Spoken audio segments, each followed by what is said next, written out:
যদি হয় তাহলে এই দেশে ইসলাম কায়েম হবে না। আমি এই কথা বলে সবাইকে অনুরোধ করে চলে যেতে চাই যে আমরা সবাই ঐক্যবদ্ধভাবে এই জমিনকে আল্লাহর দ্বীনের কুরআন ও হাদিসের অনুযায়ী এই দ্বীনকে প্রতিষ্ঠা করব। আল্লাহ এই তৌফিক দান করুক। হাযা মিন ইনদি ওয়াল ইলমু ইনদাল্লাহ। আকুলু কাওলি হাযা আস্তাগফিরুল্লাহ লি ওয়া লাকুম ওয়া লিসাইরিল মুসলিমিনা মিন কুল্লি যাম ওয়া আতুবু ইলাইহি ইন্নাহু হুয়াত তাওয়াবুর রহিম। আসসালামু আলাইকুম ওয়া রাহমাতুল্লাহি ওয়া বারাকাতুহু। ওয়া আলাইকুম আসসালাম ওয়া রাহমাতুল্লাহি ওয়া বারাকাতুহু। জাযাকুমুল্লাহু খাইরান, বারাকাল্লাহু ফীকুম। ভিতরে কি নাস্তা সবাই পেয়েছেন? পাননি এমন কেউ আছেন কিনা? উপরে দোতলায় সবাই পেয়েছে? বাকি আছে? আমাদের স্বেচ্ছাসেবক ভাইরা যাচ্ছেন, মেহরবানি করে, কারণ আমরা যেভাবে সুশৃঙ্খলভাবে নাস্তা বিতরণ হয়েছে, আপনারা বসেছেন, এভাবে শেষ পর্যন্ত থাকবো ইনশাআল্লাহ। এখন একটি ইসলামী সঙ্গীত শুনি। ইসলামী সঙ্গীত পরিবেশন করছেন মাওলানা ইজ্জুদ্দিন মাহবুব তাহের আল জাবেরি। তাফাদ্দাল মাশকুর। আসসালামু আলাইকুম ওয়া রাহমাতুল্লাহি ওয়া বারাকাতুহু। আমি একটি দাওয়াতমূলক সঙ্গীত পরিবেশন করছি, একটু ইকো হবে।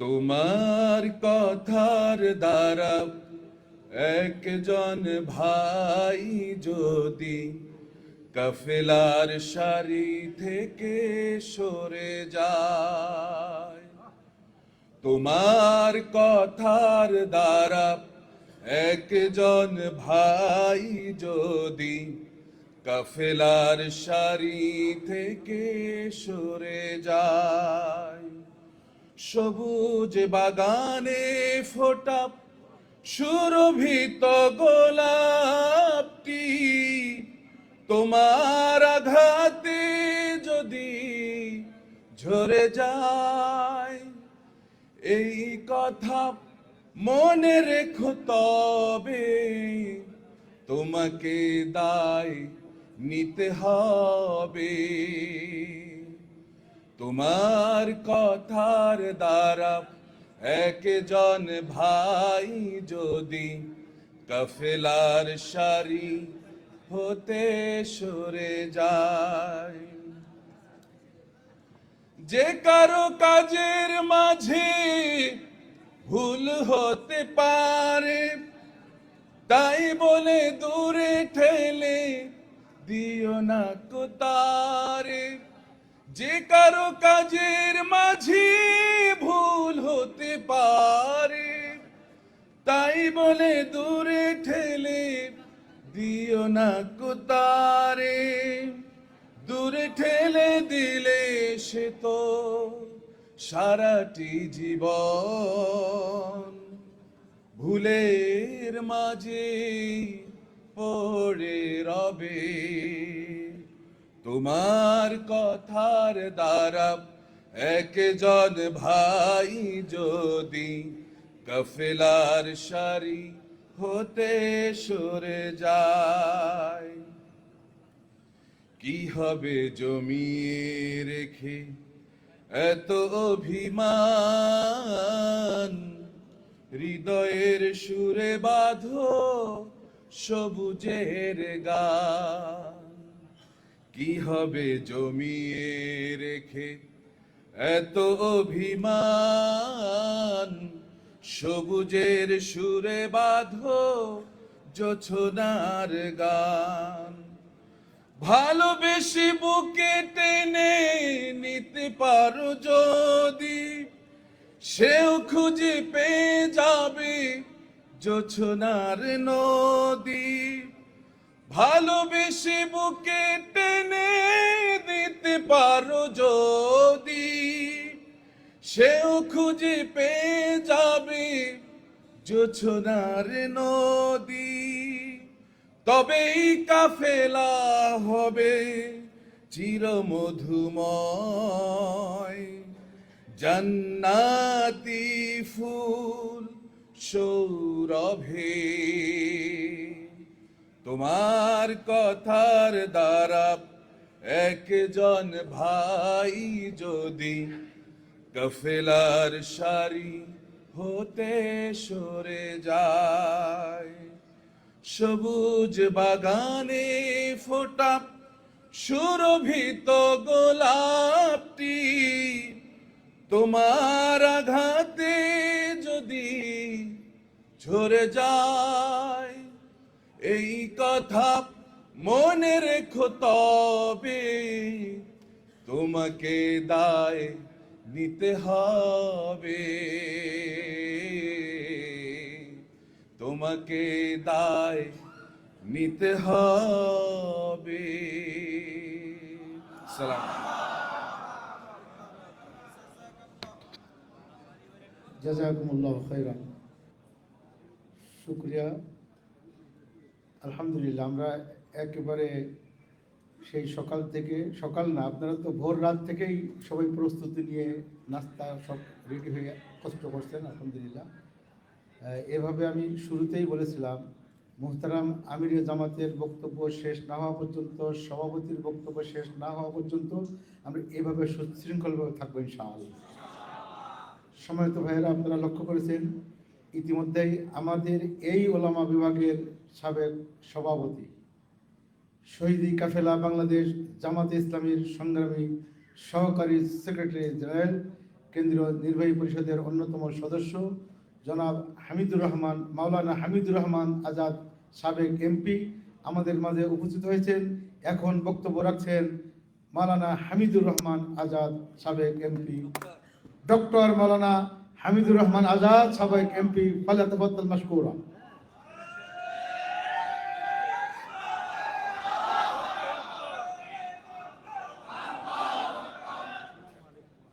আপনারা আজকে যে রিপোর্ট পেশ করছেন, এই রিপোর্টের প্রোফার্মা কিন্তু ভাইয়ের হাতে তৈরি করে দেওয়া।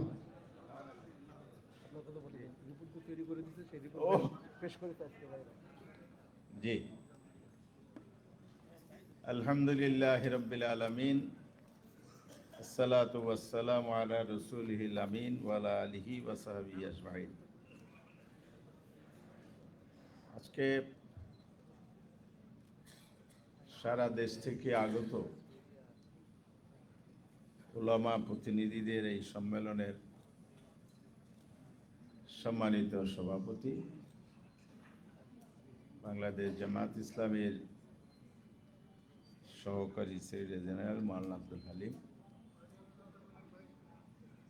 আমরা সকলে জানি প্রধান অতিথি হিসাবে সম্মানিত আমির জামাত আমাদের মাঝে উপস্থিত হবেন ইনশাআল্লাহ।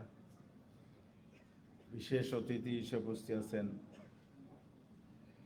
বিজ্ঞ আলেমে দ্বীন জামাত ইসলামীর অন্যতম সহকারী সেক্রেটারি মাওলানা টিএম মাসুম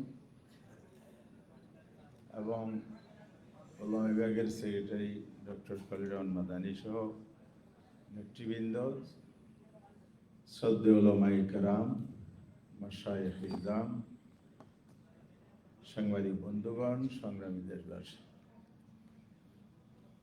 আসসালামু আলাইকুম ওয়া রাহমাতুল্লাহি ওয়া বারাকাতুহু। আপনারা কেমন আছেন? আলহামদুলিল্লাহ, আলহামদুলিল্লাহ, আল্লাহর শুকর।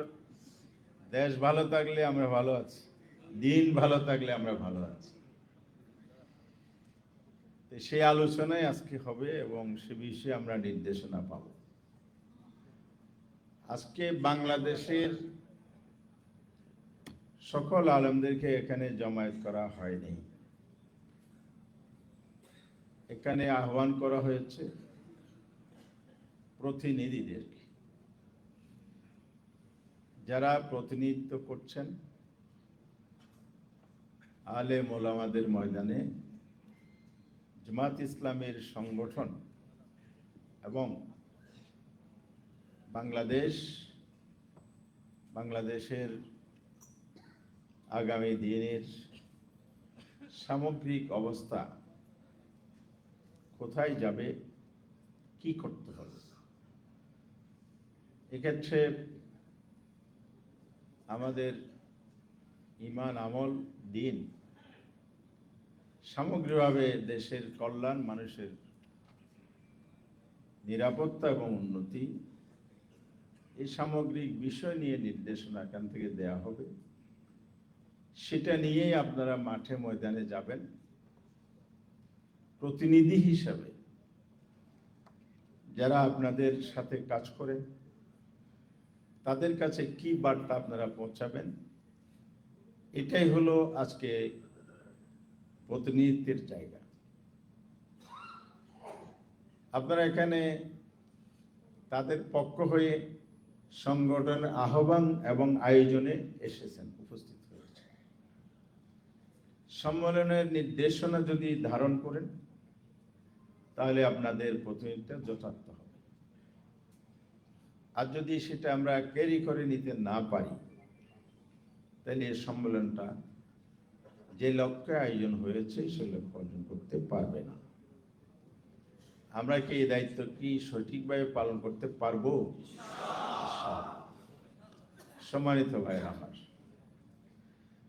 সূরা মুজাদালায় আল্লাহ তাআলা বলেছেন, ইয়ারফাউল্লাহুল্লাযীনা আমানু মিনকুম ওয়াল্লাযীনা উতুল ইলমা দারাজাত। আল্লাহ তাআলা যাদেরকে ঈমান দান করেছেন অথবা যারা ঈমান এনেছেন এবং যাদেরকে আল্লাহ তাআলা জ্ঞান দান করেছে তাদের সম্পর্কে এত বলা হচ্ছে তাদেরকে আল্লাহ তাআলা উচ্চ মর্যাদা দান করেছে। তাহলে আপনারা হলেন সেই ঈমানদার, সেই জ্ঞানী, এলেমের অধিকারী যারা একদিকে ঈমান এনেছেন কোরআনের এই বক্তব্য অনুযায়ী, আর যাদেরকে আল্লাহ তাআলা ঈমান দান, জ্ঞান দান করেছেন, ইলম শুরু করেছেন ইয়ারফাউল্লাহ, শেষ শব্দটা হলো দারাজাত। আল্লাহ তাআলা তাদেরকে উচ্চ মর্যাদা দান করেছেন। কাদেরকে? উলামায়ে কেরাম। আল উলামা ওয়ারাসাতুল আমবিয়া,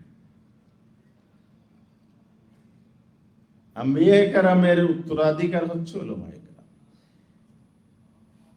ওনারা কি সম্পদ রেখে গেছেন বা কিছু পেয়েছেন নাকি? কিসের ওয়ারিস? ইলমের। আম্বিয়ায়ে কেরামের ইলম, তাদেরকে পৃথিবীতে আল্লাহ তাআলা পাঠিয়েছেন দুটো জিনিস কোরআনে বারবার এসেছে আম্বিয়ায়ে কেরাম সবাই, একটা হলো ইলম আর একটা হলো হিকমা। তাহলে এই উত্তরাধিকারটাই রেখে গেছেন, সম্পদ রেখে গেছেন। এটার উত্তরাধিকার কারা? জ্ঞানীরা।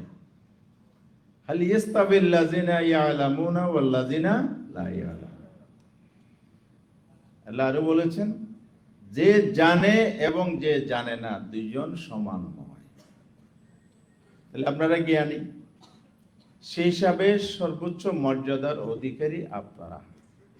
ওয়ারাসাতুল আম্বিয়ার জায়গা, খেলাফতের জিম্মাদারির প্রতিনিধিত্ব, এই জায়গাটাই আপনাদের অবস্থান।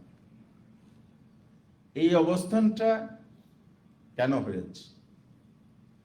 এই মর্যাদার মূল বৈশিষ্ট্যটা কি?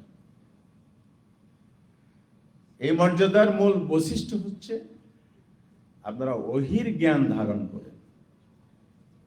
আল্লাহর পক্ষ থেকে যে ওহী নাজিল হয়েছে, সর্বশেষ ওহীর কিতাব কি? কোরআন। কোরআনিক নলেজটা আলেমদের মধ্যে অনেক বেশি। সাধারণভাবে সবাই আলেম যারা জানে, তার মধ্যে ব্যতিক্রম হচ্ছেন উলামায়ে কেরাম বলতে যারা ওহীর জ্ঞানের অধিকারী। তাদের মর্যাদাটাই এই কোরআনে সবচেয়ে বেশি গুরুত্বের সাথে বলা হয়েছে। তাহলে এই কোরআন আমাদেরকে মর্যাদা দিয়েছে। এই কোরআনের কারণে আমাদের মর্যাদা হ্রাস পাবে। ওমর ইবনে খাত্তাব রাদিয়াল্লাহু তাআলা বর্ণিত, রাসূল সাল্লাল্লাহু আলাইহি ওয়াসাল্লাম বলেছেন, ইন্নাল্লাহা ইয়ারফাউ বিহাদিল কিতাব আকওয়াম। কিছু কমকে আল্লাহ তাআলা এই কিতাব দিয়ে উচ্চ মর্যাদা দিয়েছেন। পরের অংশটা হচ্ছে বিহি আখিরি। আবার এই কোরআনের কারণে কিছু কিছু কওম অপমানিত হয়েছে, অবদমিত হয়েছে। আমরা কি পৃথিবী জুড়ে শাসন করি নাই? রোম পরাশয়ের বিজয়ের প্রেক্ষিতে যারা দুটি সাম্রাজ্য বিশ্বজুড়ে নেতৃত্ব দিয়েছিল, সেই নেতৃত্ব মুসলমানদের হাতে চলে এসেছিল কিসের বদৌলতে? কোরআনের বদৌলতে। আল্লামা ইকবাল চমৎকার বলেছেন, वो जमाना में मुअज्जिज थे, बोलें हामिले कुरान होकर अब हम खार हुए तारिके कुरान। কোরআনকে আমরা ধারণ করেছি, পৃথিবী জুড়ে আমরা নেতৃত্ব দিয়েছি।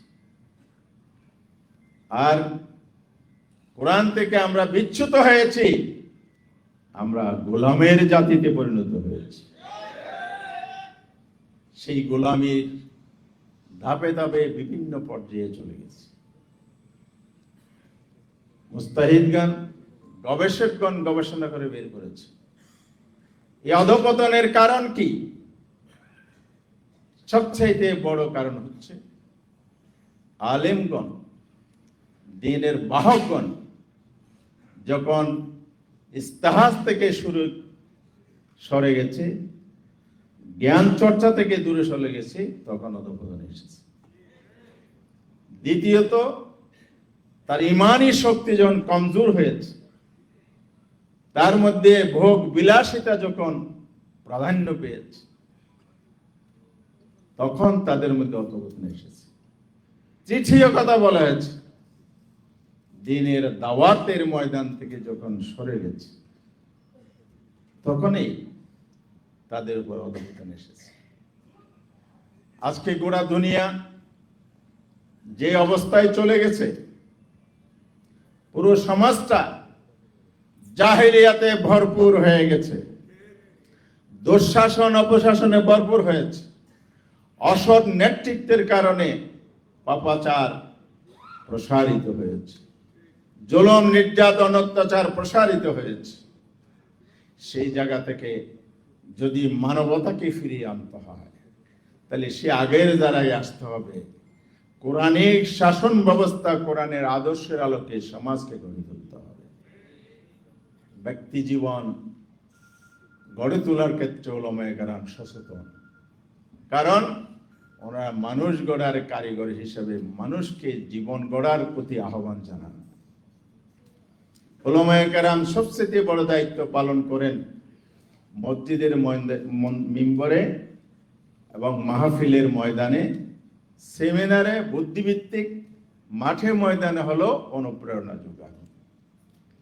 কোরআনের দাওয়াত নিয়ে কাজ করেন, মানুষের জীবন গঠনের কাজ করেন, আবার নিজের জীবন গঠনও চেষ্টা করে যান। না হয় দায়ীকে মানুষ ভুল বুঝে ভুল বার্তা যাবে, লিমা তাকুলুনা মা লা তাফআলুন। মানুষের কাছে ভুল বার্তা নয়, কাবুরা মাকতান ইনদাল্লাহ, এটা আল্লাহর কাছে ঘৃণিত। এইবারে উলামায়ে কেরাম সজাগ। কিন্তু যে জায়গায় আজকের আমাদের দুর্বলতা, যে জায়গা থেকে আমাদের পতন শুরু হয়েছে, সেই জায়গার ব্যাপারে আমাদেরকে সজাগ হতে হবে। আমরা কি এই জালিমদেরকে, পাপাচারদেরকে, এই জাহিলিয়াতকে, আমাদের এই জমিনকে ছেড়ে দিতে পারি? জমিনের নেতৃত্ব ছেড়ে দিতে পারি?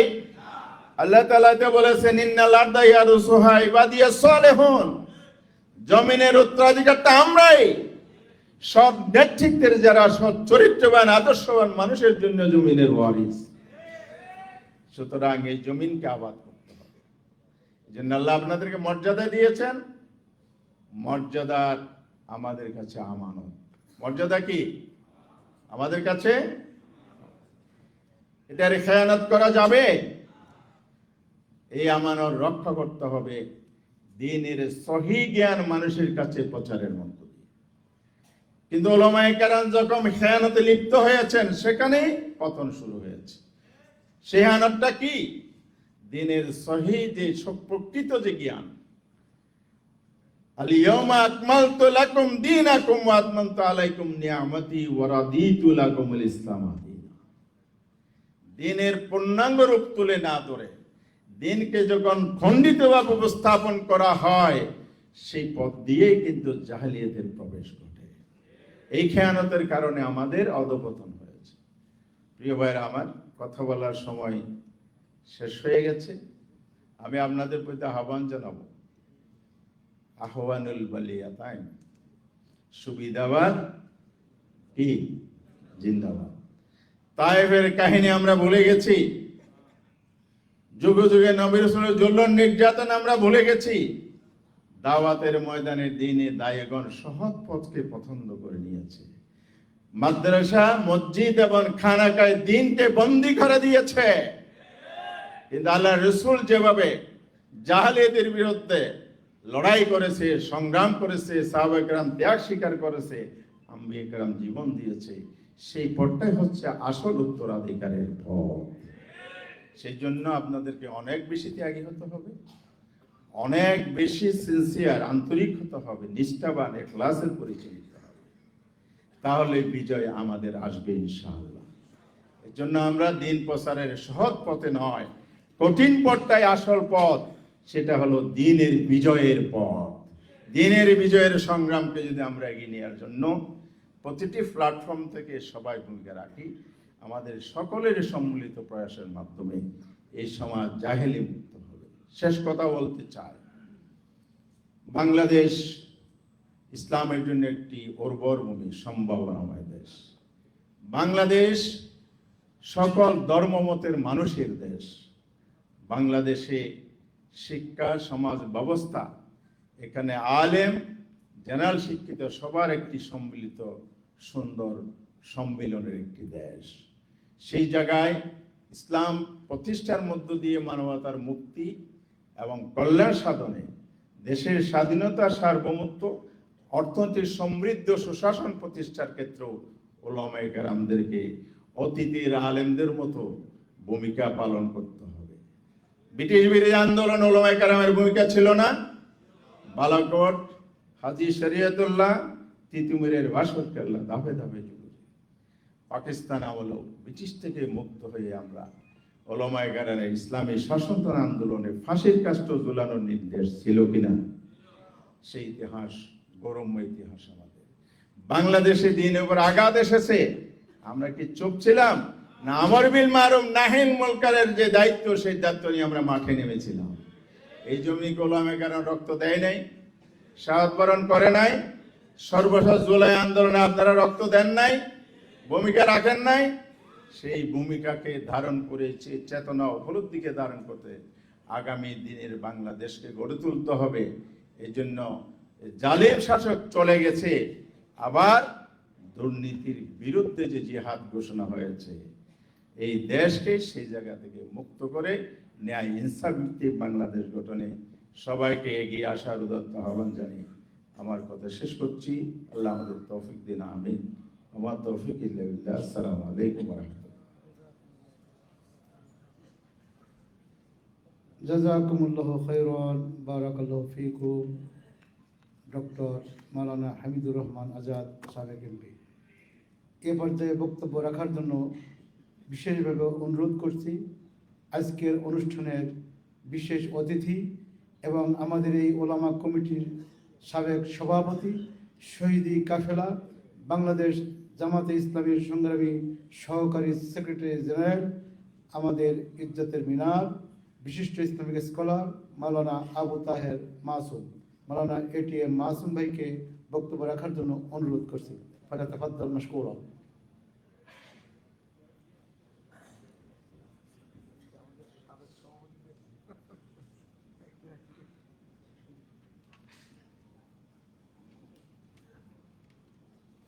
আসসালামু আলাইকুম ওয়া রাহমাতুল্লাহ।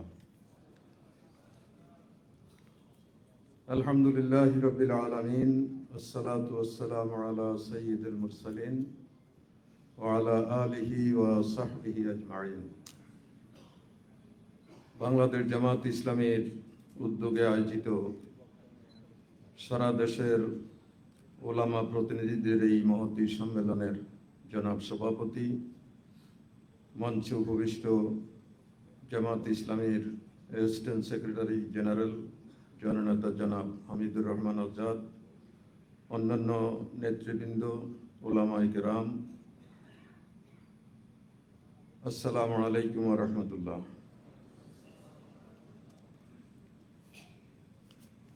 আজকের এই প্রতিনিধি সম্মেলন এমন একটি সময়ে অনুষ্ঠিত হচ্ছে যখন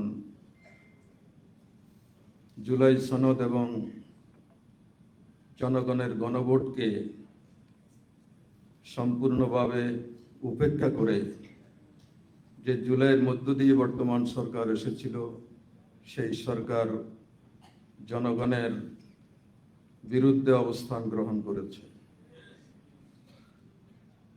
জুলাই সনদকে অস্বীকার করা, গণভোটকে অস্বীকার করা, এটা রীতিমতো গণতন্ত্রের বিরুদ্ধে একটি অবস্থান, এবং এটার মধ্য দিয়ে আমরা বর্তমান সরকারের স্বৈর মানসিকতার আভাস পাচ্ছি। তিলে তিলে তারা ক্ষমতায় এসে জনগণের প্রত্যাশাকে নিঃশেষ করে দিচ্ছে। একদিক থেকে চাঁদাবাজি, অন্যায়, জুলুম, খুন, খারাপি, হামলা, মামলা এগুলো চলছে। জনগণের নিত্য প্রয়োজনীয় জিনিসের দাম এত পরিমাণ বৃদ্ধি করা হয়েছে যে মানুষ এখন স্বাভাবিক জীবন যাপন করতে পারছে না। অন্যদিকে এদেশের 92% মুসলমানের আদর্শ নিয়ে বর্তমান সরকার এবং তাদের কর্তা ব্যক্তিরা বিভিন্ন ধরনের উপহাস করছে। তাদেরই নেতারা বলছে আমরা শরিয়া আইন টাইন মানি না, বিশ্বাস করি না। তাদেরই এক নেত্রী বলেছে যে চাঁদাবাজি জাকাত থেকে উত্তম। ইসলামের একটি বুনিয়াদি ইবাদত, ফরজ ইবাদতকে এভাবে ট্রল করা হচ্ছে। আলেম ওলামাদের বিরুদ্ধে বিভিন্ন ধরনের ষড়যন্ত্র চলছে। কোরআনের বিধান নিয়ে, বিশেষ করে ইসলামী শিক্ষা নিয়ে বর্তমান সরকার মানুষকে ধোঁয়াশার মধ্যে ফেলে দিয়েছে। মাদ্রাসা শিক্ষার চরিত্র বিনষ্ট করা হচ্ছে। আলেম ওলামাদেরকে খলনায়ক হিসাবে মানুষের কাছে তুলে ধরা হচ্ছে। এইভাবে দিনী দিক থেকে, দুনিয়াবি দিক থেকে, কোনো দিক থেকেই বর্তমান সরকার এই 6 মাসে তারা সফলতার পরিচয় দিতে পারেনি। সব ক্ষেত্রেই তারা ব্যর্থতার পরিচয় দিচ্ছে। মনে হচ্ছে তারা গোপনভাবে কারো হাতে দাসখত দিয়ে ক্ষমতায় এসেছে। সেই গোপন জিনিসটাকে এখন তারা প্রকাশ করতে চায় না, কিন্তু কার্যত তারা তাদেরই দাসত্ব অবলম্বন করে প্রতিটি ক্ষেত্রে স্বাধীন সার্বভৌম বাংলাদেশের উপযোগী কোনো ভূমিকা পালন না করে একটা পরাধীনতার জালে তারা মনে হয় আবদ্ধ হয়ে গিয়েছে। স্বাধীনভাবে তারা দেশকে নিয়ে এগিয়ে যাওয়ার সাহস রাখেন না। এই ধরনের একটি অবস্থা আজকে আমরা লক্ষ্য করছি। এরকম অবস্থায় দেশকে রক্ষার জন্যে, দিনকে রক্ষার জন্যে, মুসলিম উম্মার অগ্রগতিকে নিশ্চিত করার জন্যে আজকের এই প্রতিনিধি সম্মেলনের অনেক কিছু করণীয় আছে। সেই বিষয়টি আমাদের সামনে সবসময়ই পরিষ্কার থাকা দরকার এবং সেভাবে আমাদেরকে ভূমিকা পালন করা দরকার। সম্মানিত ভাইরা, আমরা অনেক মুসলিম উম্মার অনেক দায় আমরা এড়িয়ে যেতে পারবো না। এই দায় আল্লাহ তাআলার দরবারে আমাদেরকে পাকড়াও হতে হবে। আমরা এটা জানি যে মানবতার মুক্তিদূত নবী মুহাম্মদ রাসূলুল্লাহ সাল্লাল্লাহু আলাইহি সাল্লাম দুনিয়া থেকে যখন বিদায় নেন, তখন তিনি বলেছিলেন, তারাকতু ফীকুম আমরাইন, আমি দুটো জিনিস তোমাদের কাছে রেখে যাচ্ছি। এই দুটো জিনিস যতদিন তোমরা আঁকড়ে ধরবে, লান তাদিল্লু, তোমরা কখনো গোমরা হবে না। সেই দুটো জিনিস হচ্ছে আল্লাহর কিতাব এবং আল্লাহর রাসূলের জীবন বা সুন্নাহ। আমি জিজ্ঞেস করতে চাই যে আল্লাহ রাসূল কোরআন এবং সুন্নাহকে আজকের যেই কিতাব, সেই কিতাব আকারে আমাদের কাছে রেখে গিয়েছিলেন? না, আল্লাহ রাসূল কোরআন এবং সুন্নাহকে নির্বাহী ক্ষমতার পজিশনে রেখে এক খেলাফত বিশ্ব জুড়ে একটি বিশাল খেলাফত উম্মতে মুসলিমার উপরে রেখে দুনিয়া থেকে গিয়েছেন। আজকে কি ইসলামের সে অবস্থা আছে? আজকে ঘরেও ইসলামের প্রাধান্য নেই, রাষ্ট্রে তো দূরের কথা। তাহলে যেই রাসূল একটি ইসলামী খেলাফত, একটি বিজয়ী জাতি হিসাবে ইসলামকে আমাদের কাছে রেখে গেলেন, আমরা ওলামায়ে কেরাম রাসূল পাকের সে আমানত রক্ষার জন্য কতটুকু ভূমিকা পালন করতে পেরেছি, কাল কিয়ামতে আল্লাহ পাকড়াও করলে আমরা কেউই জবাব দিতে পারবো না। আমরা উম্মতের ইত্তেহাদের কথা বলি, ঐক্যের কথা বলি, সব সময় বলি। আমার কাছে এটা অনেক সময় তামাশার মতো মনে হয়। কারণ ধরেন বাংলাদেশে কোনো একটা রাজনৈতিক দল, সেই দলটা আছে, কিন্তু তার দলের কোনো প্রধান নাই, তার কোনো কেন্দ্রীয় কমিটি নাই, তার কোনো পরিকল্পনা নাই। তাহলে এটাকে মানুষ দল মনে করবে? বা এই দলে মানুষ থাকবে? থাকবে না। কারণ অদ্ভুত ধরনের দল আছে, কিন্তু এটার দলের প্রধানও নাই, কেন্দ্রীয় কমিটিও নাই, কোনো কাঠামো নাই, কোনো পরিকল্পনা নাই। তাহলে এটাকে কেন মানুষ দল বলবে? আমরা মুসলিম উম্মাহ বলি, কিন্তু উম্মার কোনো কাঠামো আছে? উম্মার কোনো প্রধান লিডার আছে? উম্মার কোনো পরিকল্পনা আছে? খেলাফত চলে যাওয়ার পরে এই জমিনে খেলাফত পুনঃপ্রতিষ্ঠার জন্য কোন ধরনের পরিকল্পনা কি আমাদের সামনে রয়েছে?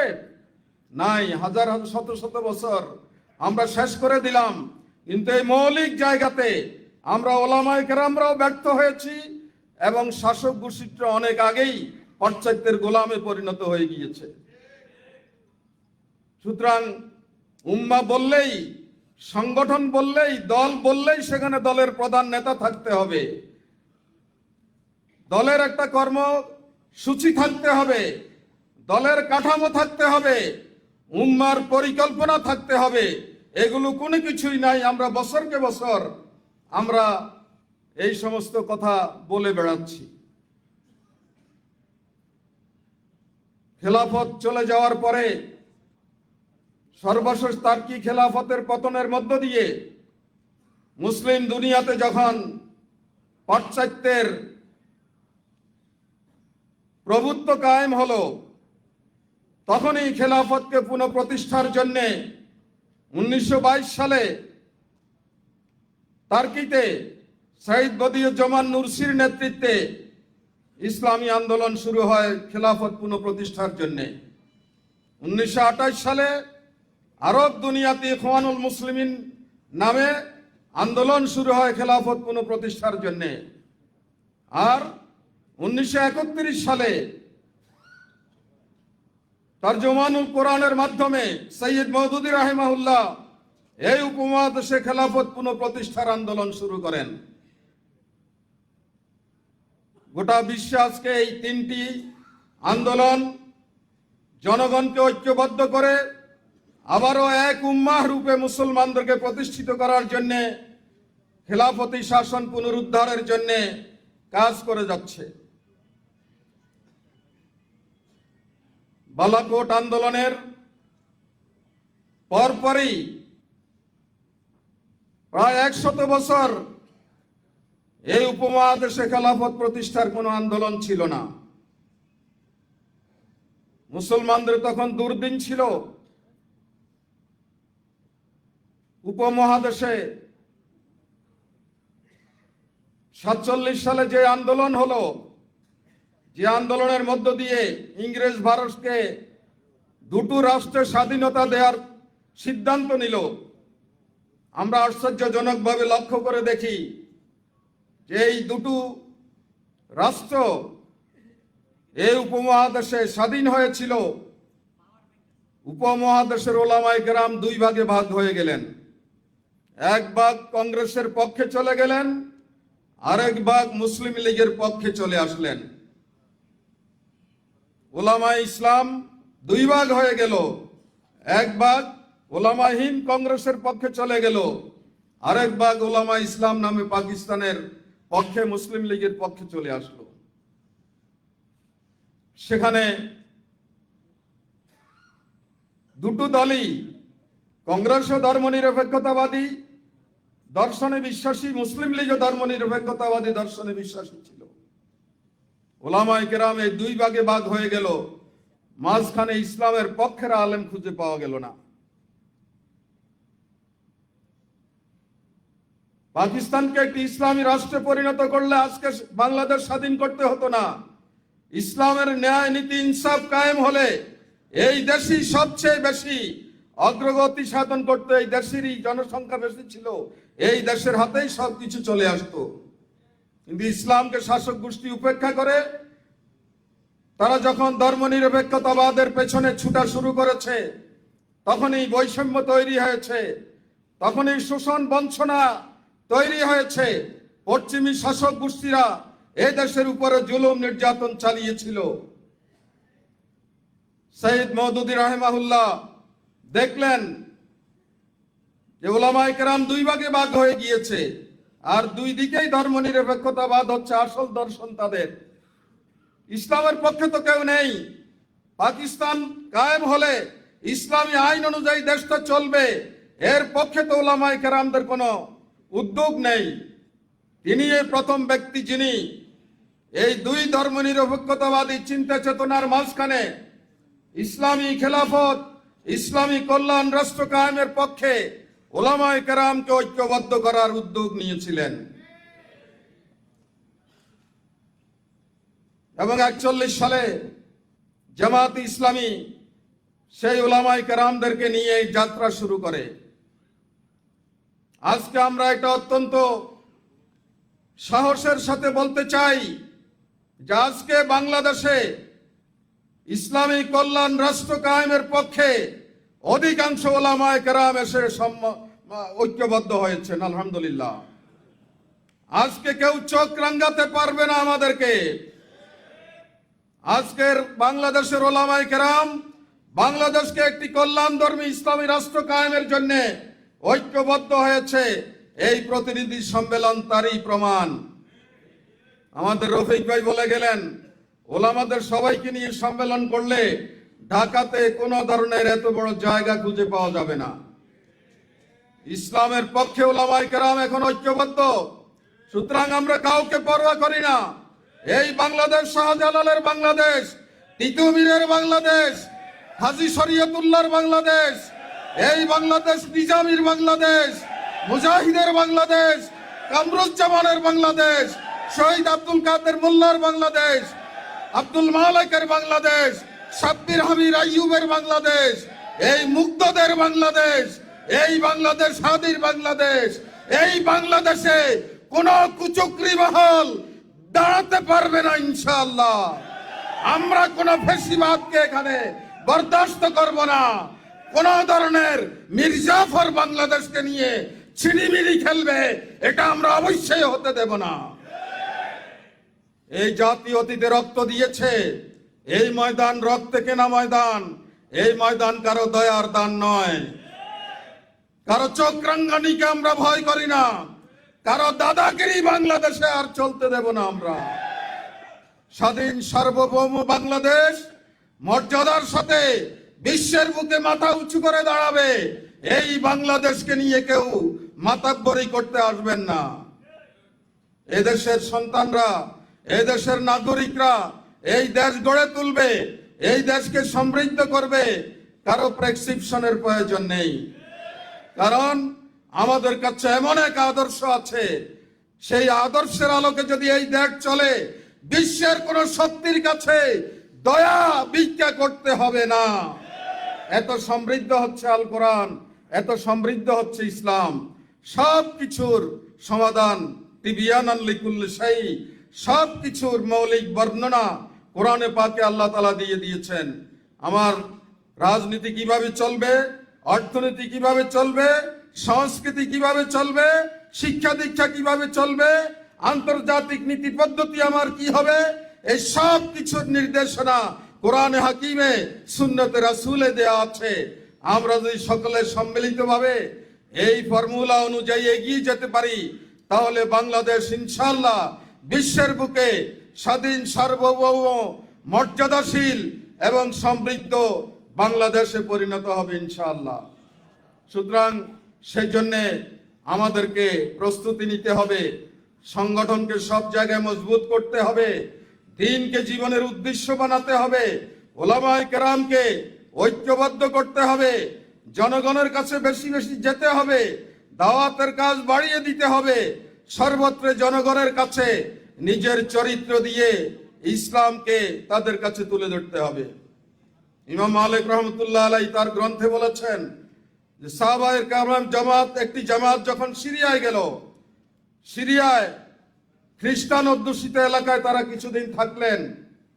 এরপরে খ্রিস্টান নেতারা ওই এলাকার লোকদেরকে ডেকে বললেন যে তোমাদের এলাকায় শুনলাম মুহাম্মদের সাহাবীরা এসেছে, তাদেরকে কেমন দেখতে পেলে তোমরা? জনগণ জবাব দিল যে মুহাম্মদের সাহাবীদেরকে দেখলে অবিকল ঈসার হাওয়ারীদের মতোই মনে হয়। আমি ব্যক্তিগতভাবে, আপনারা বিশ্বাস করুন আর না করুন, আমি ব্যক্তিগতভাবে এটা বিশ্বাস করি যে বাংলাদেশে জামাতে ইসলামী, ইসলামী ছাত্র শিবিরের নেতা কর্মীদেরকে দেখলে মানুষ যেই দিন এই সাক্ষ্য দেবে যে এদেরকে দেখলে ঈসার হাওয়ারী এবং মুহাম্মদের সাহাবীদের মতো অবিকল মনে হয়, সেই দিন বাংলাদেশে ইসলামকে রোখার মতো কোনো শক্তি সামনে দাঁড়াতে পারবে না। আমাদের চিন্তায়, আমাদের আখলাকে, আমাদের আদর্শে, আমাদের লেনদেনে, আমাদের কায় কারবারে, আমাদের আচার আচরণে, আমাদের পরিবার পরিচালনায়, আমাদের পাড়া প্রতিবেশীকে দেখাশোনায়, গরিব দুঃখী নিরন্ন অধিকার হারা মানুষের পাশে দাঁড়ানোর ক্ষেত্রে মুহাম্মদুর রাসূলুল্লাহ সাল্লাল্লাহু আলাইহি ওয়াসাল্লাম এবং সাহাবায়ে কেরামের আদলে নিজেদেরকে গড়ে তুলতে হবে। আমাদের চরিত্রে যাতে কেউ কোনো কালিমা দেখতে না পায়, আমরা এমন কোনো কাজ করব না যেটা মানুষের গুমরাহির কারণ হয়। আমাদের প্রত্যেকটি কাজ যাতে মানুষের হেদায়েতের কারণ হয়ে দাঁড়ায়, সেইভাবে যদি আমরা এগিয়ে আসতে পারি, সিদ্ধান্ত নিতে পারি, সংগঠিত হতে পারি, পরিকল্পনা নিয়ে আমরা যদি সারা বছর সুন্দরভাবে ভূমিকা পালন করতে পারি, তাহলে আশা করা যায় বাংলাদেশে জামাত জনতার এক বিশাল ঐক্য গড়ে উঠবে এবং এই ঐক্যের সামনে সবকিছু খড়কুটোর ন্যায় ভেসে যাবে ইনশাআল্লাহ। আসুন সেভাবে আমরা এই উম্মাহকে জাগিয়ে তুলি, এই উম্মাহকে আমরা সংগঠিত করি। আল্লাহ তাআলা আমাদের সবাইকে সেই শক্তি দান করুন, সেই সাহস দান করুন, এই কামনা করে আপনাদেরকে আবারও ধন্যবাদ জানিয়ে আপনাদের কাছে দোয়া চেয়ে আমি আমার কথা এখানেই শেষ করছি। সুবহানাকা আল্লাহুম্মা ওয়া বিহামদিকা আশহাদু আল্লা ইলাহা ইল্লা আনতা আস্তাগফিরুকা ওয়া আতুবু ইলাইক। আসসালামু আলাইকুম ওয়া রাহমাতুল্লাহি ওয়া বারাকাতুহু। জাযাকুমুল্লাহ। সম্মানিত ওলামায়ে কেরাম, এই পর্যায়ে রয়েছে আজকের প্রোগ্রাম থেকে একটি প্রস্তাবনা পেশ করছেন বিশিষ্ট আলেমদ্বীন, শিক্ষাবিদ, ঐতিহ্যবাহী তামির মিলাদ কামিল মাদ্রাসার স্বনামধন্য অধ্যক্ষ ডক্টর খলিলুর রহমান মাদানী।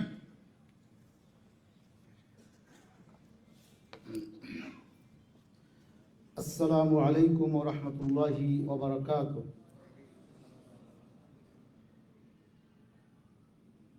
আজকের এই সম্মেলন, বিশেষ করে আপনারা সবাই জানেন আমাদের সারা দেশের 59টি জেলার এবং মহানগরের প্রত্যেক জেলা থেকে 10 জন করে প্রতিনিধিদের নিয়েই আজকের এই সম্মেলন। আজকের এই সম্মেলনের সংগ্রামের সভাপতি, প্রধান অতিথি, বিশেষ অতিথি সহ সম্মানিত মেহমানবৃন্দ, উলামায়ে কেরাম, আইম্মায়ে মাসাজিদ, আমরা মতবিরোধ নয়, ঐক্যের পথে আগামীর বাংলাদেশ। জাতীয় ওলামা প্রতিনিধি সম্মেলনের আজকের এই সম্মেলন থেকে প্রস্তাব করা হচ্ছে, এক, আলোকিত জাতি গঠনে মাদ্রাসা শিক্ষার বিকল্প নাই। শতাব্দীর পর শতাব্দী মাদ্রাসার শিক্ষা দেশ ও জাতি গঠনে গুরুত্বপূর্ণ অবদান পালন করে আসছে। আমরা উদ্বেগের সাথে লক্ষ্য করছি যে আমাদের দেশে মাদ্রাসা শিক্ষা নিয়ে নানামুখী চক্রান্ত চলছে এবং মাদ্রাসা শিক্ষা সংকুচন নীতি জাতিকে ভাবিয়ে তুলেছে। আমরা এই সম্মেলন থেকে মাদ্রাসা শিক্ষা সংকুচন নীতি এবং কলেজে ইসলামের শিক্ষা সংকোচন বন্ধ করতে হবে। সংশ্লিষ্ট সকল কর্তৃপক্ষের প্রতি আমরা উদাত্ত আহ্বান জানাচ্ছি অবিলম্বে মাদ্রাসা শিক্ষা সংকোচন নীতি বন্ধ করুন। 2, মাদ্রাসা ছাত্রীদের নিয়ে ফুটবল টুর্নামেন্ট গঠনের জন্য যে নির্দেশিকা দেওয়া হয়েছে, যে আদেশ দেওয়া হয়েছে, তা সম্পূর্ণ অনাকাঙ্ক্ষিত। আমাদের এর সংখ্যাগরিষ্ঠ মুসলিম দেশে এর মাধ্যমে নারীর শালীনতা খর্ব হচ্ছে, মায়ের জাতির সম্মান ভুলুণ্ঠিত হবে বিধায় এই আদেশ অতি দ্রুত প্রত্যাহার করতে হবে। আমরা অত্যন্ত উদ্বেগের সাথে লক্ষ্য করছি যে ওলামা মাশায়েখদের নিয়ে বিভিন্নভাবে হেয় প্রতিপন্ন করা হচ্ছে, পরিকল্পিতভাবে অনৈতিক কাজের সাথে জড়িয়ে মিথ্যাচার করা হচ্ছে। দাড়ি ও টুপি পরিহিত সাধারণ মানুষদেরকে আলেম হিসেবে প্রচার করার মাধ্যমে পরিকল্পিতভাবে আলেমদেরকে হেয় প্রতিপন্ন করা হচ্ছে। অবিলম্বে আলেমদের হেয় প্রতিপন্ন করা বন্ধ করতে হবে। 4, প্রাইমারি স্কুলের সঙ্গীত শিক্ষক নিয়োগের মাধ্যমে দেশ জুড়ে অপসংস্কৃতি ছড়িয়ে পড়ছে, তাই দ্রুত এই আদেশ প্রত্যাহার করে ধর্ম বিষয়ক শিক্ষক নিয়োগের ব্যবস্থা নিশ্চিত করুন। 5, দীর্ঘদিন ধরে অবহেলিত ইবতেদায়ী মাদ্রাসা সমূহ জাতীয়করণ করার সময়ের অপরিহার্য দাবি। 6, ইমাম ও মুয়াজ্জিনদের সার্ভিস রুল এবং পে স্কেল নিয়ে দীর্ঘদিন বিভিন্ন সরকার নানা কৌশল অপকৌশল করার সব শেষে বিগত ইন্টারিম গভর্নমেন্ট একটি সার্ভিস রুল এবং পে স্কেল পাশ করে গিয়েছেন। আমরা ইমাম ও মুয়াজ্জিনদের সার্ভিস রুল ও পে স্কেল অনতি বিলম্বে বাস্তবায়ন করার জোর দাবি জানাচ্ছি। ফিলিস্তিন, গাজ্জা সহ বিশ্বের দেশে দেশে মুসলিম নিধন এবং মুসলিম নির্যাতন নীতি পরিহার করে বিশ্ব নেতৃবৃন্দকে গুরুত্বপূর্ণ ভূমিকা রেখে মুসলিম নির্যাতন বন্ধের জোর দাবি জানাচ্ছি। আমরা সবাইকে এই দাবির সাথে একমত আছি। তাহলে অতীতে যেভাবে দল মত নির্বিশেষে সমস্ত মাকতাবে ফিকারের ওলামায়ে কেরাম এক হয়ে শিরক মুক্ত, বিদআত মুক্ত, সন্ত্রাস মুক্ত, মাদক মুক্ত আগামীর মানবিক সমাজ বাংলাদেশ গড়ার লক্ষ্যে মতবিরোধ নয়, ঐক্যের দিকে আগামীর বাংলাদেশ গড়ার জন্য আমরা অতন্ত্র প্রহরীর ভূমিকা পালন করব ইনশাআল্লাহ। আল্লাহ তাআলা সেই তৌফিক দান করুন। এখন সভাপতির সমাপনী বক্তব্য পেশ করার জন্য অনুরোধ করছি আজকের এই অনুষ্ঠানের সম্মানিত সভাপতি মাওলানা আব্দুল হালিম। সভাপতির বক্তব্য আর আমি জামাতের প্রধান অতিথি। সভাপতির বক্তব্য আর প্রধান অতিথির বক্তব্য একটু পরে শুনবো ইনশাআল্লাহ।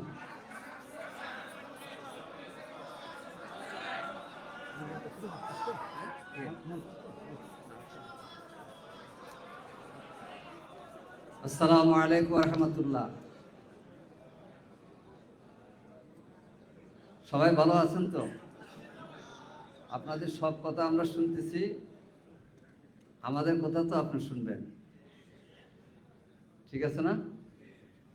ওয়ালামু আন্না ফীকুম রাসূলুল্লাহ লা ইউতিউকুম ফী কাসীরিন মিনাল আমরিল আনিতুম ওয়ালাকিন্নাল্লাহ হাব্বাবা ইলাইকুমুল ঈমান ওয়া যায়্যানাহু ফী কুলুবিকুম ওয়া কাররাহা ইলাইকুমুল কুফরা ওয়াল ফুসুকা ওয়াল ইসয়ান উলাইকা হুমুর রাশিদুন।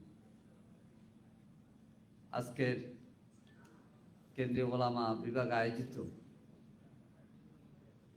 এই সুন্দর জাতীয় ওলামা প্রতিনিধি পরিষদের এই সম্মেলনে উপস্থিত মঞ্চে বাংলাদেশ জামাত ইসলামীর সহকারী সেক্রেটারি জেনারেল বিশিষ্ট আলেম দ্বীন মাওলানা এফটি মাসুম, জামাত ইসলামের অন্যতম সহকারী সেক্রেটারি জেনারেল এবং আমাদের প্রিয় দায়িত্বশীল ডক্টর এস হামিদুর রহমান আজাদ, এই দুইজনেই উলামা বিভাগীয় কমিটির সভাপতির দায়িত্ব পালন করে আমাদের জন্য পথ দেখিয়ে গিয়েছেন।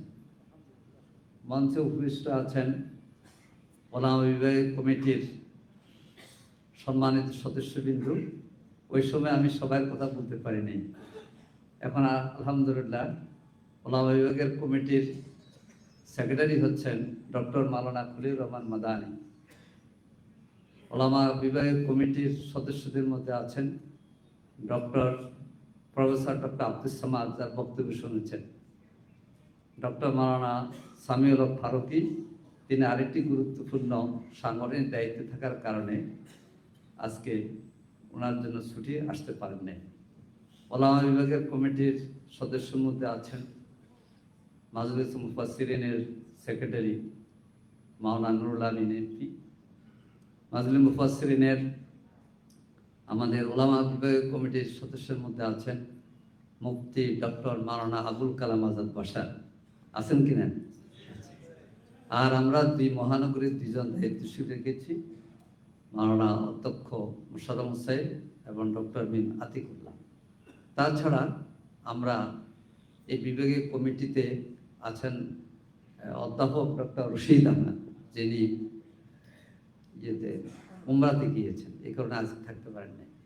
এবং সময় মতো আমরা অনেককে আমন্ত্রণ জানাই, তাদের মধ্যে অনেকে স্টেজে আছেন। তা আজকের স্টেজে এসে আমাদের সাথে শরিক হয়েছেন আলোচিত বক্তা এবং আপনাদের প্রিয় ভাই, বাংলাদেশের মানুষের কাছে এখন বেশি আলোচিত আলী হাসান ওসামা। আলহামদুলিল্লাহ বলেন। অনেক ব্যস্ততা থাকে তো, এই জন্য আজকে আমরা চেহারাটা দেখে ফেলছি। আলহামদুলিল্লাহ, কি বলেন? এখানে উপস্থিত ওলামায়ে হযরত, লক্ষ্মীপুরের মাডা ইসমাইল সাহেব থেকে আরম্ভ করে অনেক পীর সাহেব, তারপরে অনেক শিষ্য আলেম, নুরুজ্জামান ভাইয়ের কথা নাই বলা হয় কোন, হ্যাঁ, অনেকে এখানে আছেন। যেমন আমাদের মাঝে প্রফেসর ডক্টর আছেন, আমাদের ভাই আছেন নাকি, আমাদের নিজামুদ্দিন ভাই। উনি যদি এবং সাবেক ভাইস চ্যান্সেলর হিসেবে আসতেন আপনারা আরো বেশি খুশি হইতেন। তো উনি তো ভাইস চ্যান্সেলর হওয়ার তালিকার লোক, কিন্তু আমাদের স্টেজে বসে আছেন, মনে করেছেন ছোটখাটো লোক বসে আছে।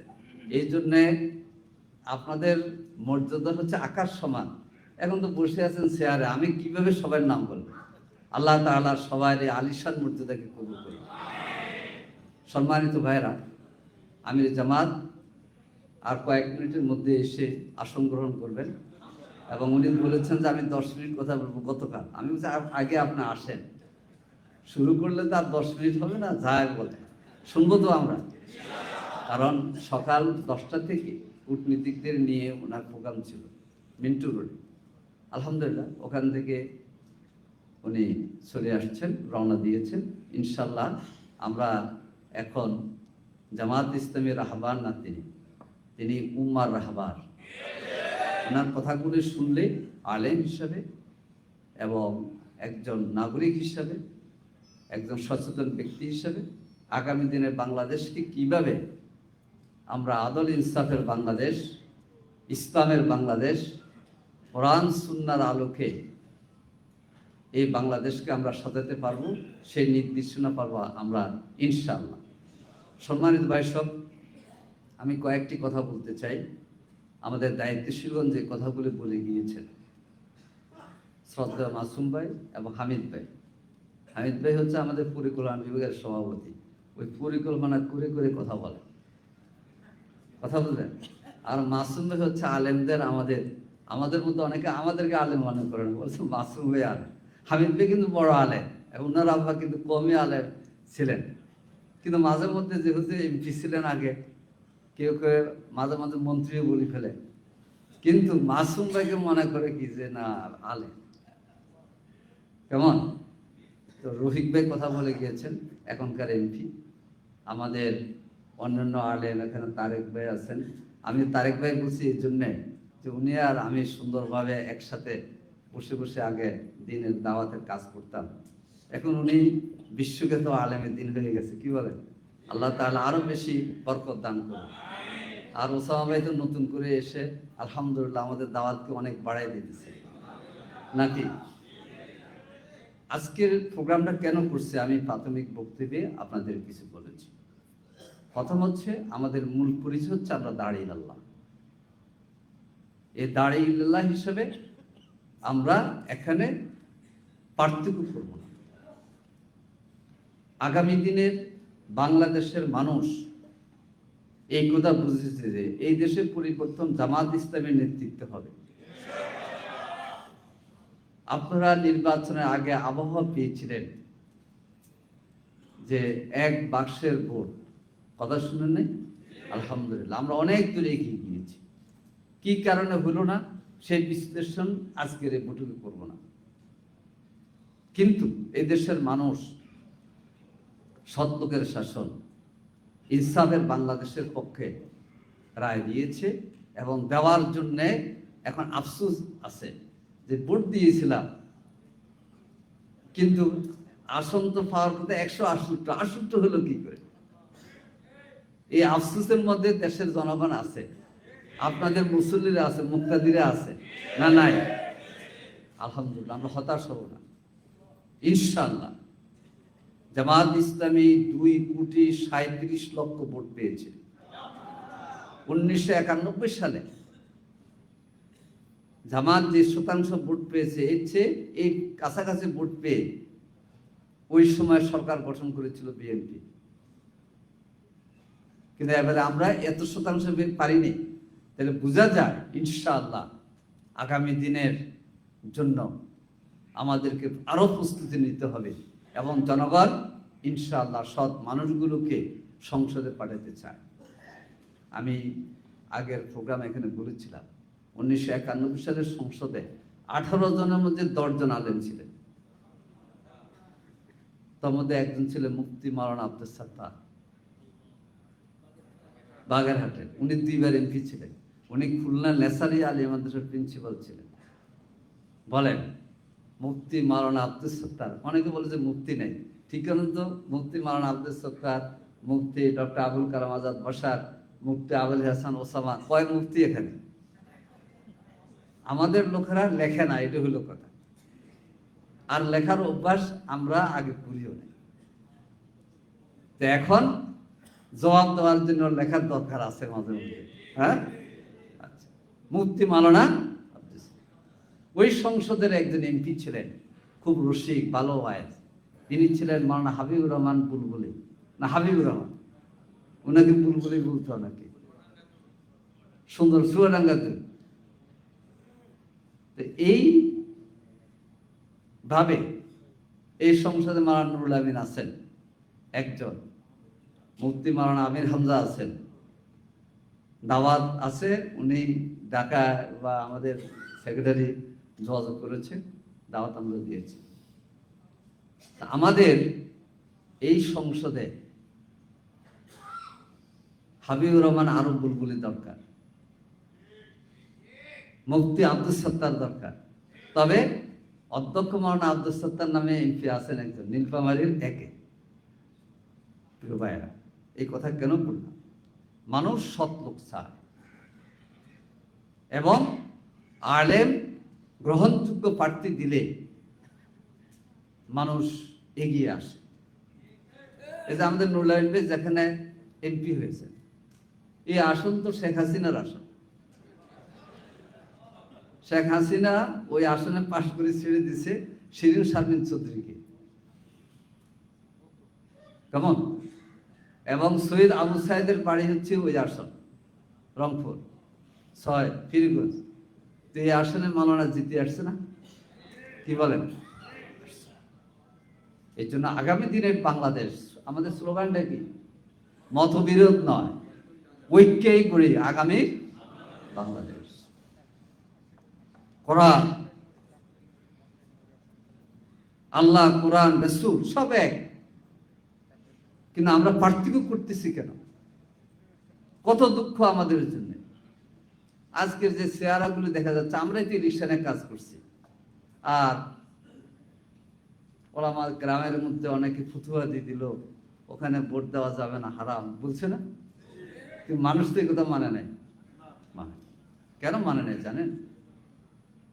মানে এই জন্যে যে মানুষের সিদ্ধান্ত, চিন্তা, আকাঙ্ক্ষার বিপরীত কথা বললে এটা জনগণ মানে না।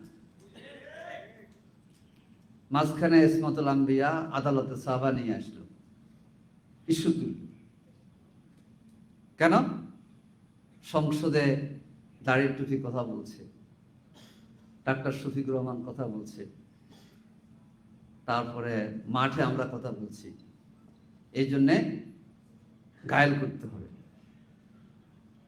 50 বছর 75 বছর আগের কথা এনে আমাদেরকে দাবিয়ে দেওয়ার জন্যে অনেক ফন্দি ফিকির করেছে।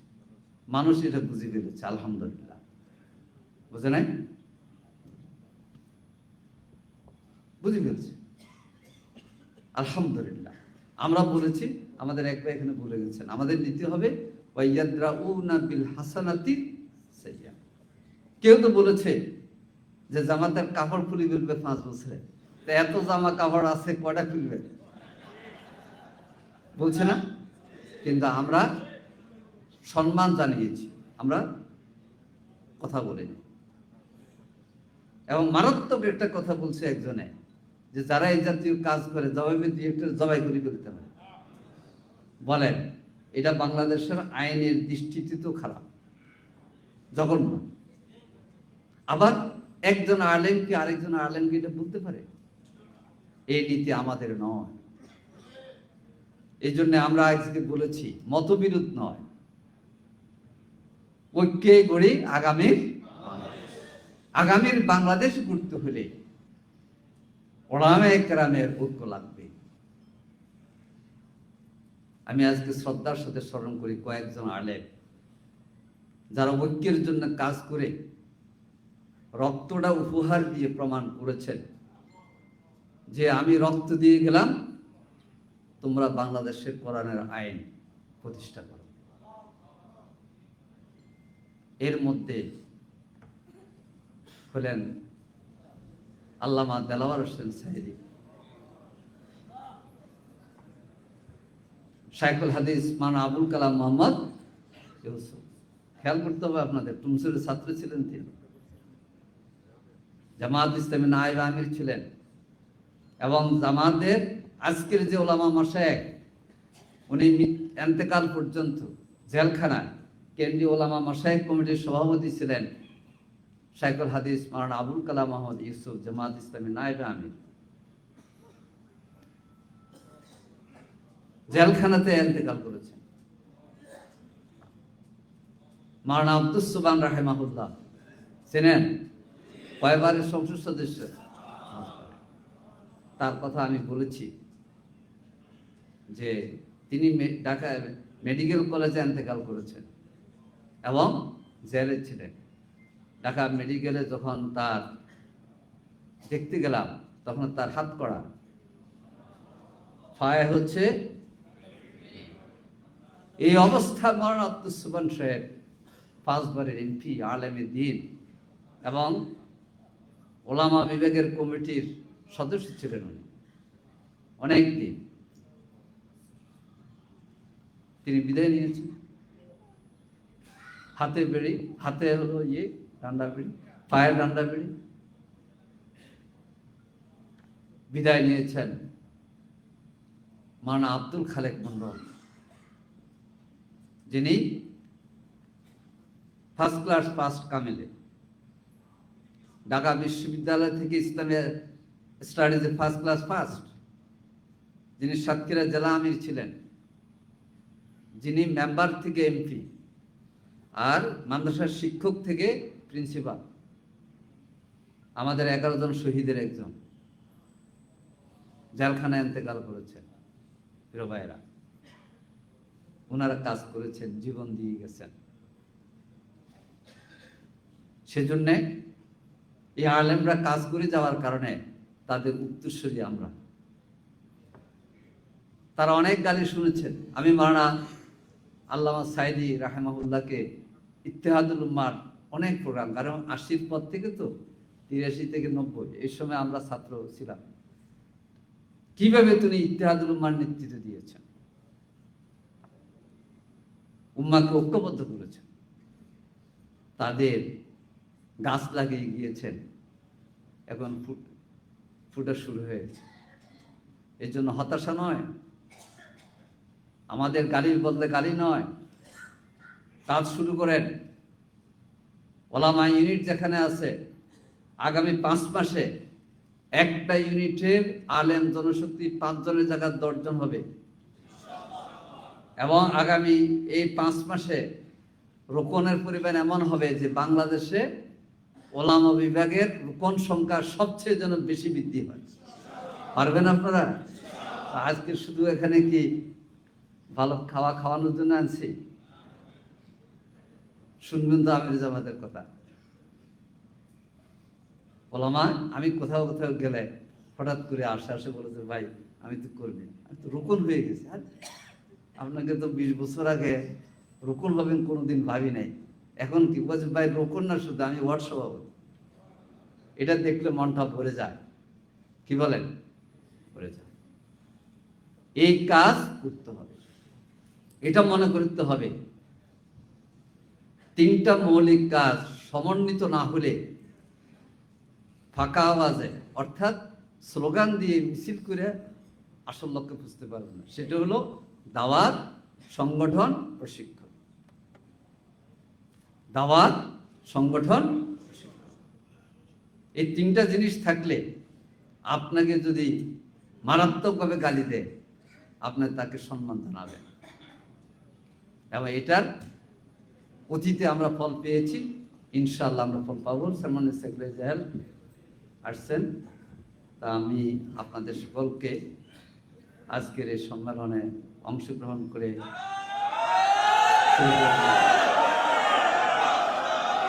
আলহামদুলিল্লাহ, নারায়ে তাকবীর, নারায়ে তাকবীর, লিল্লাহে তাকবীর।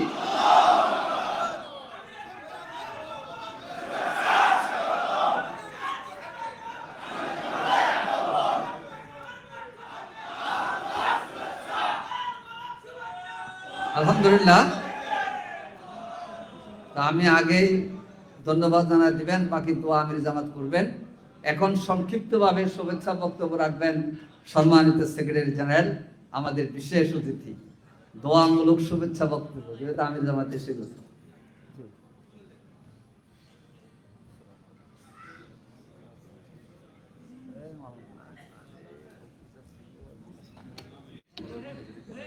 السلام عليكم ورحمة الله وبركاته.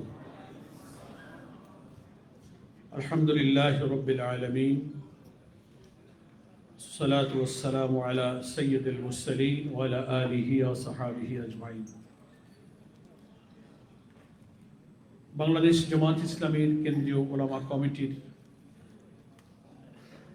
উদ্যোগে আজকের এই ওলামা প্রতিনিধি সম্মেলনের সম্মানিত সভাপতি, আজকের সম্মানিত প্রধান অতিথি এবং আমাদের সকলের রাহবার, এদেশে আল্লাহ তাআলার দ্বীন প্রতিষ্ঠার মহান আন্দোলনের সংগ্রামী নেতা, আমাদের প্রিয় নেতা ডক্টর শফিকুর রহমান, সম্মানিত নেতৃবৃন্দ, মুআজ্জাজ উলামায়ে কেরাম, সারা দেশ থেকে আগত আমার এই ওলামা প্রতিনিধি, প্রিয় দিনী ভাইরা, আমাদের জন্য আল্লাহ তাআলার তরফ থেকে এটা করুণা, দেশের রাজনৈতিক অন্তত এতটা পরিবর্তনের সৌভাগ্য আল্লাহ তাআলা এই জাতির, এই উম্মার মাঝে দিলেন যে আমরা অন্তত এরকম একটা পরিবেশে মিলিত হয়ে আমাদের কর্তব্য নির্ধারণের জন্য একটু একত্রিত হওয়ার সুযোগ লাভ করেছি। আলহামদুলিল্লাহ।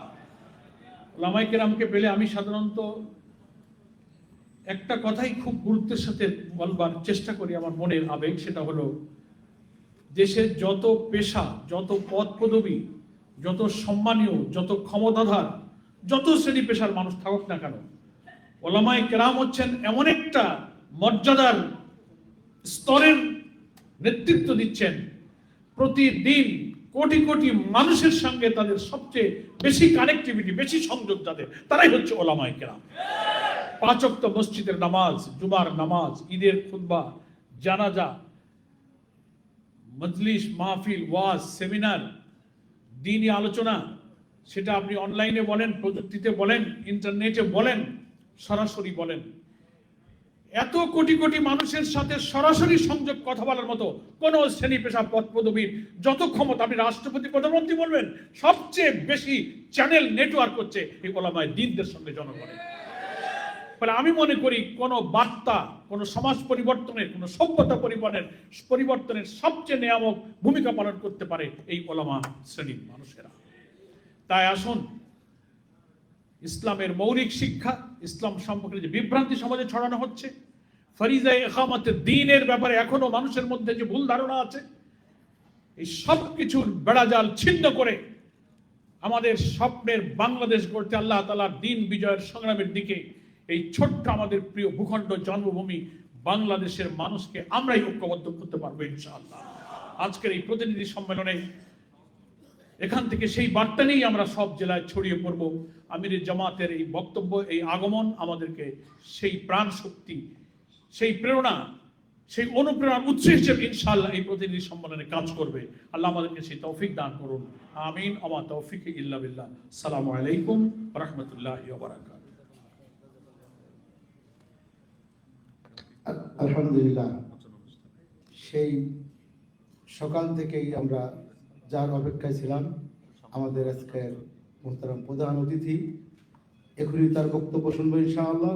বিশেষ করে আমরা মুহতারাম আমিরে জামাতকে অনুরোধ করব, আজ এখানে ওলামায়ে কেরাম সারা দেশের আমাদের জেলাগুলো থেকে 10 জন করে প্রতিনিধি, সভাপতি, সেক্রেটারি সহ, এবং সকলেরই একই আকাঙ্ক্ষা, আমরা সবাই মিলে আগামীর মানবিক বাংলাদেশ গড়ার লক্ষ্যে সন্ত্রাসমুক্ত, দুর্নীতিমুক্ত, অপরাধমুক্ত দেশ এবং বিশেষ করে জুলাই সনদ বাস্তবায়নের জন্য এখানে সকলেই অনেক বক্তৃতায় আলোচনা করেছেন। মোহতারাম আমিরে জামাত, আজ আমরা আপনার কাছে অনুরোধ করি, আলেম ওলামাদের পক্ষ থেকে বেশ কয়েকটি দাবি এখানে পেশ করা হয়েছে।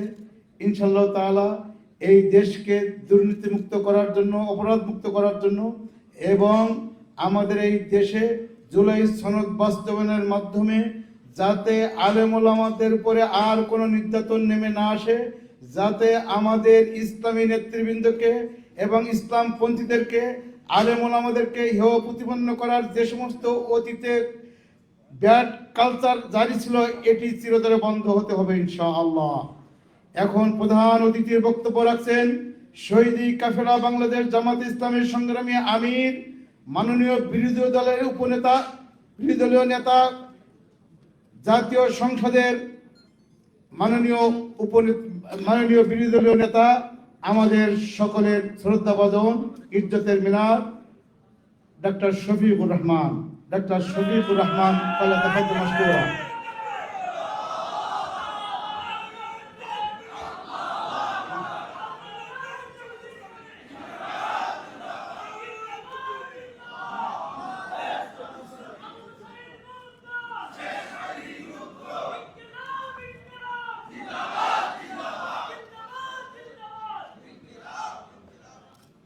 আসসালামু আলাইকুম ওয়া রাহমাতুল্লাহি ওয়া বারাকাতুহু।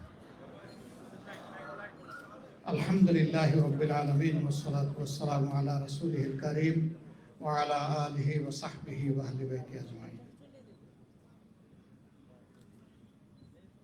উলামা হযরত, বাংলাদেশ জামাত ইসলামের কেন্দ্রীয় নেতৃবৃন্দ, সাংবাদিক বন্ধুগণ, একটু আগে ঘোষক আমার সম্পর্কে বেশি কথা বলতে গিয়ে ফেস খেয়ে গেছি। আমি ওই বেশি কথা বলাটা একেবারে পছন্দ করি না। সাদামাটা পরিচয় সবাই জানে, এটাই বলে ফেলবেন, শেষ। আলহামদুলিল্লাহ, আজকের এই আয়োজনটা জাতির ক্রান্তি লগ্নে যারা জাতিকে সঠিক পথ নির্দেশনা করবেন তাদেরকে নিয়ে। সমাজে একটা ধারণা আছে, উলামায়ে কেরাম মানে হচ্ছে কিছু ওয়াজ করবেন, মসজিদে ইমামতি করবেন, মিম্বরে দাঁড়িয়ে একটু খুতবা দেবেন, আর মাঝে মাঝে আমাদের দাওয়াতে সাড়া দিবেন, একটু দাওয়াত জিয়াফত খাবেন। বাস তাইলে উলামায়ে কেরামের দায়িত্ব পালন হয়ে গেল। আমরা কি আমাদের উলামা সমাজকে সেইভাবে দেখতে চাই? আমরা কিভাবে দেখতে চাই? আমরা দেখতে চাই মুহাম্মদুর রাসূলুল্লাহ সাল্লাল্লাহু আলাইহি ওয়াসাল্লামের কলিজার টুকরা সাহাবায়ে কেরাম রিদওয়ানুল্লাহি তাআলা আলাইহিম আজমাইন, তারাই তো উলামায়ে কেরামের মূল মডেল, তাই না? আমরা ওই মডেল অনুযায়ী আমাদের উলামায়ে কেরামকে দেখতে চাই। সত্যিকার অর্থে আল্লাহ তাআলা যাকে দ্বীনের তাফাক্কু দান করেছেন, তিনি এর বাইরে যাওয়ার কোনো সুযোগ নাই। আমাদের ইলমের চর্চা, এটারও কেন্দ্রবিন্দু কিতাবুল্লাহ এবং সুন্নতে রাসূলুল্লাহ সাল্লাল্লাহু আলাইহি সাল্লাম। আর আমাদের আমলের মডেল মহান আল্লাহকে আনুগত্য করার, আল্লাহর বিধান মানার নির্ভুল পূর্ণাঙ্গ মডেল হচ্ছেন মুহাম্মদুর রাসূলুল্লাহ সাল্লাল্লাহু আলাইহি ওয়াসাল্লাম। মহান আল্লাহ তাআলা এবং তার রাসূলের আনুগত্যের মডেল হচ্ছেন সাহাবায়ে কেরাম রিদওয়ানুল্লাহি তাআলা আলাইহিম আজমাইন। এই পর্যন্ত যদি মুসলিম উম্মাহ আমল করে, এই উম্মার বিভ্রান্ত হওয়ার কোনো কারণ নেই। সমস্যাটা এই জায়গায়। মুহাম্মদুর রাসূলুল্লাহ সাল্লাল্লাহু আলাইহি ওয়াসাল্লাম এবং তার প্রিয় সাহাবীদের আমলের যে অংশ নিরাপদ, মিষ্টি মিষ্টি ভালো লাগে, কোনো ঝুঁকি নাই, ঝামেলা নাই, বরঞ্চ সব জায়গায় বলে আলবত আলবত, খুব ভালো, খুব ভালো, আপনি ভালো, এইরকম যে সমস্ত জায়গায় অভিবাদন পাওয়া যায়, সেই জায়গাতে আমল করতে কারো কোনো অসুবিধা হয় না। কিন্তু বদরের ওই পাহাড়ের উপত্যকায় দাঁড়িয়ে জালিমের চোখে চোখ রেখে বলে দেওয়া যে হক কখনো বাতিলের কাছে মাথা নত করবে না, ওই আমলটা করা বড় কঠিন। আমরা সবাই জানি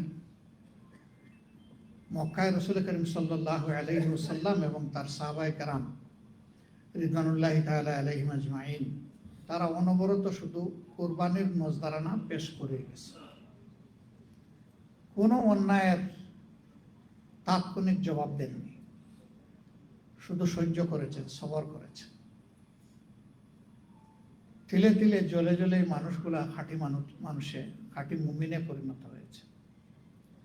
মদিনার যাওয়ার পরে মক্কাবাসী আরো অস্থির হয়ে উঠল। শিকার তো আমাদের হাতের চঙ্গলের ভিতরে ছিল, এখন যে হাত ছাড়া হয়ে গেল। এখন যে শুনি মদিনার বিভিন্ন গড় থেকে, প্রতিটি গড় থেকে যুবকরা বেরিয়ে এসে মুহাম্মদের কাছে সাল্লাল্লাহু আলাইহি ওয়াসাল্লাম বায়াত নিচ্ছে, শপথ নিচ্ছে। এই শপথ তো আর কিছু না, এই শপথ আমরা যে তাদের উপরে অত্যাচার জুলুম করেছি তার প্রতি শোধ নেওয়ার শপথ। কিন্তু তাদের এই ধারণা ইতিহাসে মিথ্যা প্রমাণিত হয়েছে। মক্কা বিজয়ের সময় রাসূল করিম সাল্লাল্লাহু আলাইহি ওয়াসাল্লাম যখন তাদের কাছে জানতে চাইলেন, আজ তোমরা আমার কাছে কি চাও, বিচক্ষণ ব্যক্তিটি দাঁড়িয়ে বলেছিলেন, আপনি আমাদের উত্তম ভাই এবং উত্তম ভাতিজা। মানে মেসেজ হলো, উত্তম ভাই এবং ভাতিজার কাছে একজন মানুষ বা একটা সম্প্রদায় যা চায় আপনার কাছে আমরা তাই চাই। কিন্তু এটা তারা বললো না, শুধু এতটুকু বলে বসে গেল। মহান আল্লাহর নির্দেশের অপেক্ষায় অল্পক্ষণ গেল, তারপরে রাসূল মকবুল সাল্লাল্লাহু আলাইহি ওয়াসাল্লাম তার প্রিয়জনদেরকে ডেকে বললেন, তোমরা ঘোষণা করে দাও, মদিনার গলিতে গলিতে ছড়িয়ে পড়ো, জানায় দাও জনগণকে, আজ তাদের সবাইকে মহান আল্লাহর পক্ষ থেকে, তার রসুলের পক্ষ থেকে সাধারণ ক্ষমা ঘোষণা করা হলো। ইল্লা আশারা, 10 জন ছাড়া।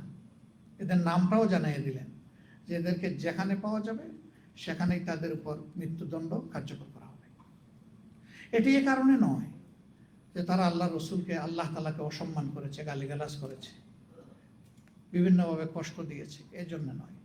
তারা ছিল নিরীহ মানুষের খুনি, আর খুনের বিচার হচ্ছে তাকে দুনিয়া থেকে এইভাবে বিদায় নিতে। কিন্তু না, সেই 10 জনের উপরেও আর এই রায় কার্যকর হলো না। 3 জন বা 4 জন, এর বেশি না। বাকিরা আত্মগোপনে গেল, পালিয়ে গেল। পরে এসে আশ্রয় চাইল, নিরাপত্তা চাইল। রাসূল মুহাম্মদ সাল্লাল্লাহু আলাইহি সাল্লাম তাদেরকে নিরাপত্তাও দিলেন। আবু জাহালের সন্তান ইকরামার স্ত্রী তার ছোট ছোট বাচ্চাদের নিয়ে যখন আল্লাহ রসুলের দরবারে হাজির হয়ে বলল যে আমি একটা অসহায় মানুষ, আমার পরিবারে বড় অভিভাবক ছিলেন আমর ইবনে হিশাম। আবু জাহাল তো আল্লাহ এবং মুমিনদের দেওয়া উপলব্ধি,